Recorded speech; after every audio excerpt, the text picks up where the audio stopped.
አክብሮታዊ ሰላምታችን በያላችሁበት ይድረሳችሁ። ውድ የፈታ ቤተሰቦች እንደምን ቆይታችኋል? የዕለተ ረቡዕ የምሽት መረጃዎችን ከዚህ አስከትለን እናሰማለን። ዋና ዋናዎቹን በማስታወቅ እንጀምራለን። በመንግስት የሥራ ኃላፊነት የኢኖቬሽንና ቴክኖሎጂ ሚኒስትር እንዲሁም የአማራ ብሔራዊ ንቅናቄ አብን ሊቀመንበር የሆኑት አቶ በለጠ ሞላ ሰሞኑን ከአማራ ክልል ጋር በተያያዘ ባካሄዱት አንድ ቃለ ምልልስ የክልሉ ሁናቴ የእኛ ሽንፈት ነው ሲሉ ተናግረዋል። በክልሉ ያለውን ግጭት አስመልክቶ ሰፋ ያለ አስተያየታቸውን ሰጥተዋል። ምን ተናግረው ይሆን? እንመለስበታለን። የቀድሞ የፌዴራልና የኦሮሚያ ክልል ከፍተኛ አመራር የነበሩት አቶ አባዱላ ገመዳ አሰብን በተመለከተ ያስተላለፉት መልእክት አነጋጋሪ ሆኗል። አሰብ የኤርትራ አካል አልነበረችም ሲሉ አባዱላ ተናግረዋል። ከፍተኛ ባለስልጣኑ 13 ዓመታት ተፈርዶባቸዋል። በዛሬው ዕለት የተላለፈውን የፍርድ ውሳኔ አስመልክቶ አዲስ መረጃ ይዘናል። በነዳጅ ምርቶች ላይ የዋጋ ማሻሻያ ተደርጓል። ከዚህ ወር ጀምሮ በነዳጅ ምርቶች ላይ ሊተገበር ነው በሚል በስፋት ይሰራጭ የነበረው የቫትና የኤክሳይዝ ታክስ ግብር ጉዳይም ቀርቷል ስለመባሉ የተሰማ አዲስ ወሬ አለ። በየትኞቹ የነዳጅ ምርቶች ላይ ምን አይነት የዋጋ ለውጥ ተደረገ የሚለውን አካተናል። በዓለም የፓስፖርት ጥንካሬ አቅምና የጉዞ ነጻነትን ደረጃ የዓመቱ መረጃ ይፋ ሆኗል። የዓለም ሀገራት የመንቀሳቀስ መብትና አቅምን የለየው ደረጃ የኢትዮጵያ ፓስፖርት አቅም በመጠኑ መቀነሱን አሳይቷል። ኢትዮጵያ ከጎረቤት ሀገራት ጋር ስትነጻጸር ከሶማሊያና ሱዳን በጥቂቱ በልጣ ከኬንያ በእጅጉ አንሳ ተገኝታለች። ዋሽንግተን በሱዳን ጦርነት ድርሻ አላቸው ባለቻቸው አካላት ላይ ማዕቀብ ጥላለች። ወደ ሱዳን ጦርነት የሚቀላቀሉ የቀድሞ የኮሎምቢያ ወታደሮችን ይመለምላሉ ባለቻቸው አካላት ላይ ነው ማዕቀብ እንደጣለች የተሰማው። በምሽቱ የመረጃ ክፍለ ጊዜያችን ይህን ጨምሮ ከላይ ያስተዋወቅናችሁን ጉዳዮች አንድ በአንድ እየነገርን እናቆያችኋለን። አብራችሁን ዝለቁ።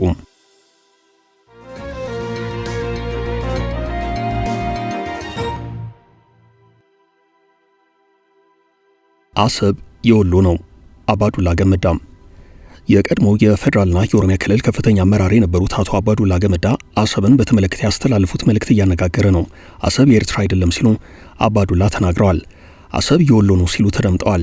የቀድሞ የሕዝብ እንደራሴዎች ምክር ቤት አፈ ጉባኤ እንዲሁም የኦሮሚያ ክልል ርዕሰ መስተዳደር የነበሩት አባዱላ ገመዳ ለጋዜጣ ፕላስ በሰጡት ቃል አሰብ የኤርትራ አካል አልነበረም፣ አሰብ የወሎ ነው ሲሉ ተናግረዋል። ይህም በነበረው የክፍለ ሀገር ክፍፍል ነው ሲሉ አስረድተዋል። እንዴት ሆኖ ነገሩ እንደተገለባበጠ ለራሴም አይገባኝም ያሉት የቀድሞ የመንግስት ከፍተኛ ባለስልጣን የአሰብን ባለቤትነት ጉዳይ ጥያቄ አንስተውበታል። ይህ የሆነው ሁሉም አጀንዳውን ተጠቅሞ ይቺን ሀገር ለድህነት፣ እርስ በርስ ሁከት መዳረግ ስለሚፈልግ ነው ያሉት አቶ አባዱላ እየፈለጉ ህዳሴ ተመርቋል፣ እየፈለጉ መንግስት የማዳበሪያ ፋብሪካ እየገነባ ነው ብለዋል። እየፈለጉ መንግስት ጋዝ እያወጣ ነው፣ ከተሞችና ገጠሮች መበልጸግ ጀምረዋል ያሉት አቶ አባዱላ ገመዳ ምንም የሚቆም ነገር የለም ሲሉም ተደምጠዋል። በዚሁ መልእክታቸው አሰብ የኤርትራ አካል አልነበረም፣ አሰብ የወሎ ነው ሲሉ ያስተላለፉት መልእክት ትኩረት ስቧል። የወደብ ተደራሽነትና የወደብ አገልግሎት ጉዳይ ከአፍሪቃ በህዝብ ብዛት ሁለተኛ ለሆነችው ኢትዮጵያ ዋነኛ ፍላጎት ከመሆኑ አንጻር በአካባቢው ይፋ የወጣ መነጋገሪያ ከሆነ ሰነባብቷል። እያደገ ያለው ከ130 ሚሊዮን በላይ የሚሆነው ህዝቧ ፍላጎት መጨመርና የጅቡቲ የወደብ አገልግሎት መወደድ ኢትዮጵያ ተጨማሪ የባህር በር ተደራሽነትና ወደብ ለማግኘት ጥረቷን እንድትገፋበት ምክንያት ሆኗል። የአሰብ ወደብ ከ100 ዓመታት በላይ ለሚሆን ጊዜ ኢትዮጵያ ዋና የንግድ መተላለፊያ ሆኖ አገልግሏል። የኤርትራ ፍላጎት 98 በመቶ የሚሆነው የሚገባውም በዚህ ወደብ በኩል ነው። በኢትዮጵያና በኤርትራ መካከል የድንበር ጦርነት ከተቀሰቀሰ በኋላ ኢትዮጵያ ለዓለም አቀፍ ንግዷ ከሞላ ጎደል የጅቡቲን ወደብ ስትጠቀም ቆይታለች። የጅቡቲ ወደብ በዓመት ከ5.8 ሚሊዮን ቶን በላይ ደረቅ ጭነትና ወደ 300 ሺህ የሚጠጉ ኮንቴይነሮችን ያስተናግዳል። በኤርትራ ስር ከሚገኙ ወደቦች አንዱ የሆነውና ለኢትዮጵያ በቅርብ ርቀት የሚገኘው የአሰብ ወደብ ከኢትዮጵያ ድንበር 60 ኪሎ ሜትር ርቀት ላይ ብቻ የሚገኝ ነው። ኤርትራ ነጻነቷን ካወጀችበት ከ1985 ዓ.ም ጀምሮ ኢትዮጵያ ወደብ አልባ ሆና ቆይታለች። የወደቡ ባለቤትነት ጥያቄ ላይ ከኢትዮጵያ በኩል ተከታታይነት ያላቸው ጥያቄዎች እየቀረቡ ሲሆን ኤርትራም አሰብ የግዛቷ አካል መሆኑን በመግለጽ ተቃውሞዋን እያሰማች ነው።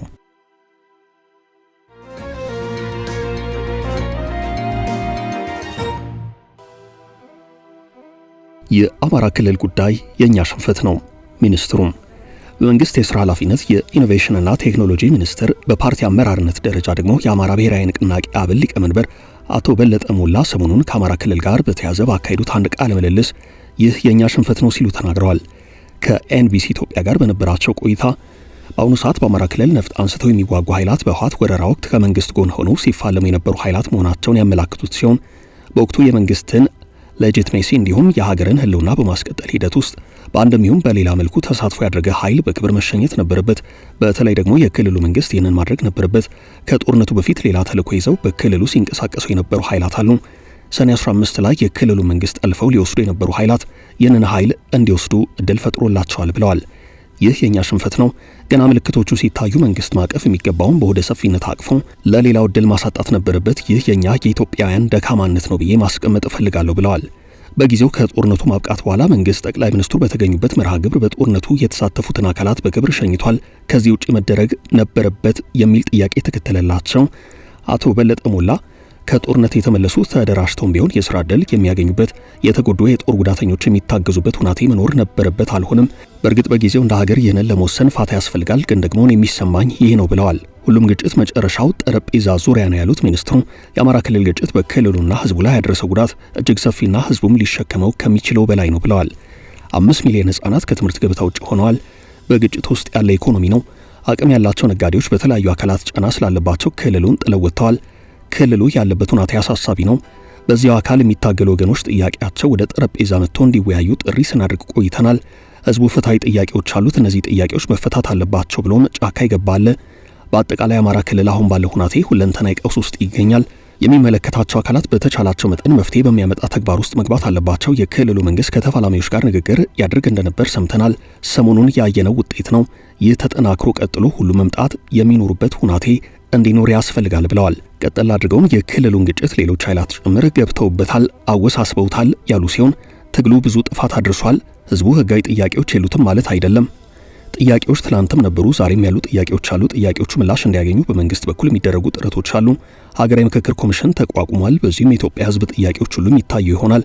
ያም ሆኖ ግን ያመፀ ሁሉ ህጋዊ ጥያቄ የለውም ማለት ግን አንችልም ብለዋል።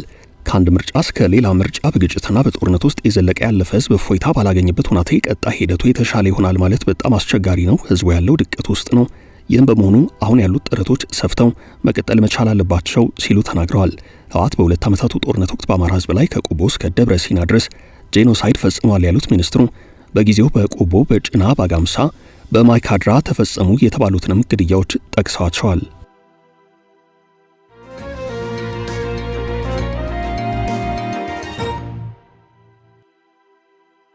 ባለስልጣኑ ተፈረደባቸው።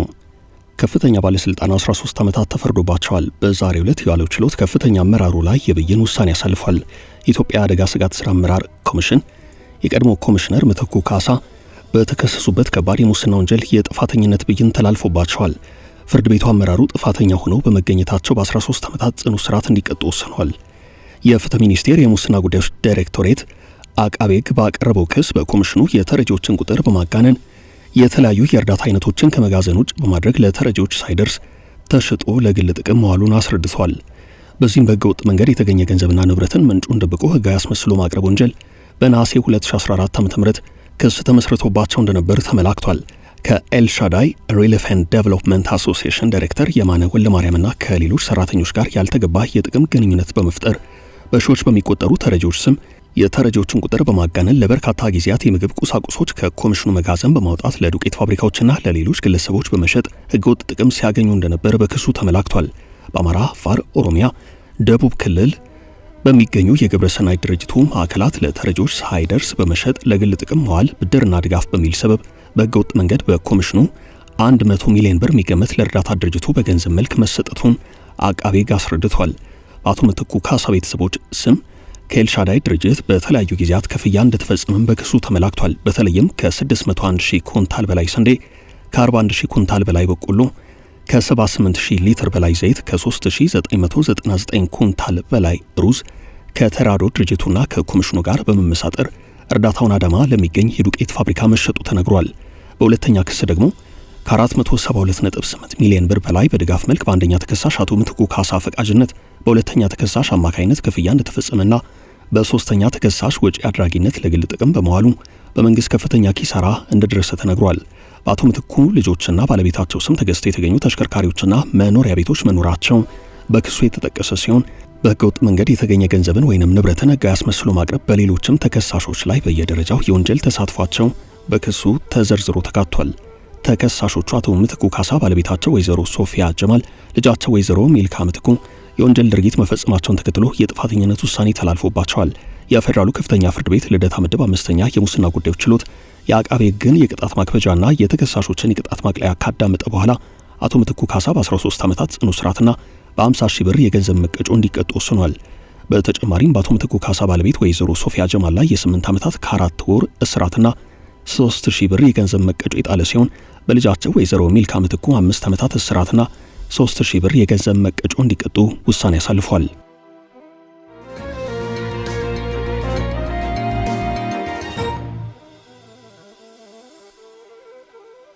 የዛሬው የነዳጅ ዋጋ ለውጥ። በዛሬው ዕለት በተወሰኑ የነዳጅ ምርቶች ላይ የዋጋ ማሻሻያ ተደርጓል። በታህሳስ ወር ሊጣል ነበር ተብሎ በስፋት መረጃ ሲወጣበት የቆየው የ30 በመቶ ግብር ጉዳይም አዲስ ወሬ ተሰምቶበታል። የንግድና ቀጠናዊ ትስስር ሚኒስቴር የዓለም የነዳጅ ዋጋን መነሻ በማድረግ በቤንዚን፣ ነጭ ናፍጣና ኬሮሲን የችርቻሮ ዋጋ ላይ በተያዘው ዓመት የመጀመሪያውን ጭማሪ አድርጓል። ከረቡዕ ጀምሮ ተግባራዊ በሆነው ማለትም ከዛሬ ቀን 6 ሰዓት አንስቶ ተግባራዊ በሆነው የነዳጅ ውጤቶች የዋጋ ጭማሪ መሰረት የቤንዚን፣ የነጭ ናፍጣና የኬሮሲን መሸጫ ዋጋ በሊትር 129 ብር ከ12 ሳንቲም ከፍ እንዲል ተደርጓል። የአውሮፕላን ነዳጅ፣ የቀላል ጥቁር ናፍጣና የከባድ ጥቁር ናፍጣ ዋጋ ግን በህዳር ወር ይሸጥ በነበረበት ዋጋ እንደሚቀጥል ሚኒስቴሩ አስታውቋል። ባለፈው ዓመት ግንቦት ወር በቤንዚን፣ ነጭ ናፍጣና ኬሮሲን ዋጋ ላይ አድርጎት በነበረው ጭማሪ ቤንዚን በሊትር 122 ብር ከ53 ሳንቲም ሲሸጥ የቆየ ሲሆን ኬሮሲንና ነጭ ናፍጣ በሊትር 120 ብር ከ94 ሳንቲም ይሸጡ ነበርም። ከዛሬ ጀምሮ ተግባራዊ ይሆናል በተባለው የዋጋ ተመን መሰረት የቤንዚን ዋጋ 6 ብር ከ59 ሳንቲም ጭማሪ ሲደረግበት የኬሮሲንና ነጭ ናፍጣ ደግሞ የችርቻሮ መሸጫ ዋጋቸው ላይ በ8 ብር ከ18 ሳንቲም ጭማሪ ተደርጓል። መንግስት በቤንዚን ኬሮሲንና ነጭ ናፍጣ ላይ ለመጨረሻ ጊዜ ጭማሪ ያደረገው ባለፈው ዓመት ግንቦት ወር መጨረሻ ነው። በወቅቱ በተደረገው ማሻሻያ መሰረት ቤንዚን ላለፉት 5 ወራት ገደማ በ122 ብር ከ53 ሳንቲም ሲሸጥ ቆይቷል። የኬሮሲንና ነጭ ናፍጣ መሸጫ 120 ብር ከ94 ሳንቲም ዋጋ እንዲሆንም ተደርጎ ነበርም። የአውሮፕላን፣ የኬሮሲን እንዲሁም የቀላልና ከባድ ጥቁር ናፍጣ ዋጋ በህዳር ወር ሲሸጥ በነበረበት እንዲቀጥል እንደተወሰነ ሚኒስቴር መስሪያ ቤቱ ለነዳጅ ኩባንያዎች በላከው ደብዳቤ አስታውቋል። የንግድና ቀጠናዊ ትስስር ሚኒስቴር ዛሬ ረቡዕ ታህሳስ 1 ቀን 2018 ዓ.ም ይፋ ያደረገው የዋጋ ማሻሻያ 2018 ዓ.ም ከገባ ከአውሮፕላን ውጭ ባሉት የነዳጅ አይነቶች ላይ የተደረገ የመጀመሪያው ጭማሪ ነው ሲል ቢቢሲ ዘግቧል። የንግድና ቀጠናዊ ትስስር ሚኒስቴር የዋጋ ማሻሻያ ይፋ ያደረገው ከታህሳስ አንስቶ በሚተገበር የቫትና የኤክሳይዝ ታክስ ምክንያት የነዳጅ ዋጋ በ30 በመቶ ይጨምራል የሚሉ መረጃዎች በሰፊው ሲነገሩ ከቆዩ በኋላ ነው። ሆኖም ከዚህ ቀደም ከታህሳስ ወር 2018 ዓ.ም በነዳጅ ምርቶች ላይ የሚተገበር የ30 በመቶ ግብር ይኖራል በሚል ሲወጡ የነበሩትን መረጃዎች በተመለከተ የነዳጅና ኢነርጂ ባለስልጣን ዋና ዳይሬክተር ደስታው መኳንንት መረጃው የሐሰት ነው ብለዋል። ገንዘብ ሚኒስቴርን ጨምሮ በጉዳዩ ላይ በየትኛውም የመንግስት አካል የተሰጠ መግለጫ እንደሌለ የተናገሩት ዳይሬክተሩ በምርቶቹ ይጣላል የተባለው ግብር በማህበራዊ ሚዲያው ላይ የተፈጠረ እንጂ የነዳጅና ኢነርጂ ባለስልጣን የሚያውቀው ከዚህ ወር ጀምሮ የሚጣል ምንም አይነት የግብር ጭማሪ እንደሌለ ነው ብለዋል። መንግስትም ይህንን የማድረግ ሐሳብ የለውም ያሉት ዳይሬክተሩ በሐሰተኛ መረጃ የተነሳ ህብረተሰቡ ላልተገባ ሰልፍና እንግልት እየተዳረገ ይገኛል ብለዋል። ያለምንም ይፋ የመንግስት ውሳኔ ከወጣው የነዳጅ ዋጋ ውጭ ያለአግባብ ጭማሪ የሚያደርጉ የነዳጅ አከፋፋይ ኩባንያዎችና ማደያዎች ተጠያቂ ይሆናል ሲሉም መናገራቸውን ሪፖርተር ዘግቧል። በአዲስ አበባ ከተማ በመደበኛ ሁናቴ ነዳጅ እየቀረበ መሆኑ፣ ነገር ግን በዚህ ሐሰተኛ መረጃ ምክንያት ፍጆታ ላይ ጭማሪ መፈጠሩ ተነግሯል። የተናፈሰው መረጃ ስህተት መሆኑን ለነዳጅ ኩባንያዎችና ለማደያዎች በተደጋጋሚ ያሳውቁ መሆናቸውን የተናገሩት ዳይሬክተሩ ኩባንያዎች ባልተፈለገ መንገድ ተታለው ከጅቡቲ የተረከቡትን ነዳጅ ላልተገባ ጥቅም የመዋል እሳቤ እንዳይፈጠርባቸው አሳስበዋል።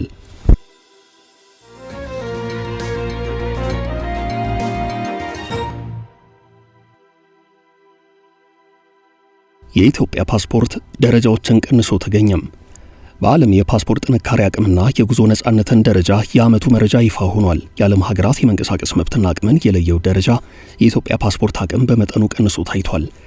ኢትዮጵያ ከጎረቤት ሀገራት ጋር ስትነጻጸር ከሶማሊያና ሱዳን በጥቂቱ በልጣ ከኬንያ አንሳ ተገኝታለች። የኢትዮጵያ ፓስፖርት ከ90ዎቹ ውስጥ ደረጃ የተሰጠው ሲሆን ለዜጎች ወደ 40 መዳረሻዎች አማራጭ የሚሰጥ ሆኖ ተገኝቷል። ሶማሊያ 100ኛ ደረጃ ይዛ 33 መዳረሻዎች ብቻ እንዳላት መረጃው አመላክቷል። በዓለም 96ኛ ደረጃ የተሰጠው የኢትዮጵያ ፓስፖርት 40 በሚደርሱ ሀገራት ከቪዛ ነጻና 46 ደግሞ ቪዛን በመዳረሻ ወደሚጠይቁ ሀገራት መግባት የሚያስችል ነው። የዓመቱን የፓስፖርት ጥንካሬ ደረጃ ያወጣው ሄንሊ ፓስፖርት ኢንዴክስ የሚሰኝ መረጃ አጠናቃሪ ተቋም ነው። እንደ ተቋሙ መረጃ ኢትዮጵያ ፓስፖርት ባለፈው ዓመት ከነበረው ደረጃ በመጠኑ ማለትም በ3 ደረጃዎች ቀንሶ ተገኝቷል። 45 መዳረሻዎች የነበሩት ሲሆን በአሁኑ በመጠኑ በአንድ ቀንሶ ተገኝቷል። የፓስፖርት ጥንካሬ መዛኙ የዓለም 199 ሀገራት ፓስፖርት ጥንካሬ ነው። በየዓመቱ የሚመዝነው። ጎረቤት ሀገር ኬንያ በቀጠናው ጠንካራ ፓስፖርት የያዘች ሀገር ሆናለች። ኬንያ በዓመቱ 68ኛ ደረጃ ላይ ስትቀመጥ ፓስፖርቷ ወደ 75 ሀገራት ለመግባት የሚያስችል ነው። በጦርነት ውስጥ ያለችው ሱዳን ፓስፖርቷ ከዓለም ሀገራት 98ኛ ደረጃ ላይ ተቀምጧል። ኢትዮጵያ በዓመቱ ፌብሩዋሪ ወር ዓለም አቀፍ መስፈርትን የሚያሟላ አዲስ ፓስፖርት ማውጣቷ ይታወሳል። የመጀመሪያ የሆነው ኤሌክትሮኒክስ ፓስፖርት የወጣ ሲሆን ዓለም አቀፍ የደህንነት መስፈርቶችን ያሟላ የባዮሜትሪክ የግል መረጃን ያካተተ በሀገር ውስጥ አቅም የሚመረት ስለመሆኑ በጊዜው ተነግሮ ነበረም።